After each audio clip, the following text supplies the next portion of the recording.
terkait dengan antrian BBM yang terjadi selama ini di sejumlah SPBU di Sumatera Selatan. Pada hari Senin mendatang, DPRD Sumatera Selatan akan memanggil pihak Pertamina, Pertagas, dan juga Dinas ESDM Sumatera Selatan untuk mengetahui penyaluran BBM di Sumatera Selatan saat ini. Kejadian-kejadian yang kebakaran ini harus disikapi oleh... Melalui Wakil Ketua Komisi 4 DPRD Sumatera Selatan berencana akan melakukan pemanggilan pada pihak Pertamina, Pertagas, dan juga Dinas ESDM Sumatera Selatan guna mengetahui penyaluran BBM subsidi khususnya Pertalite dan juga biosolar.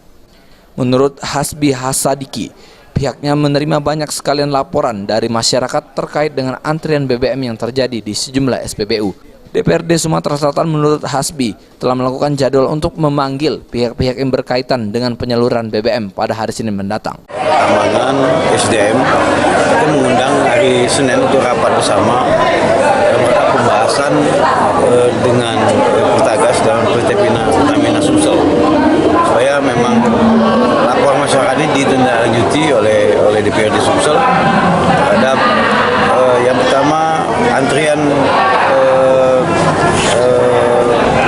SPBU di Sumsel ini memang sangat sudah parah di daerah-daerah, terutama tentang biosolar dengan Pertalite yang memang susah di... Hingga saat ini hampir di seluruh SPBU di Sumatera Selatan terjadi antrian pengisian BBM khususnya subsidi. Kondisi ini tentunya cukup membuat masyarakat lelah dan khawatir. Firman Hidayat, PAL TV.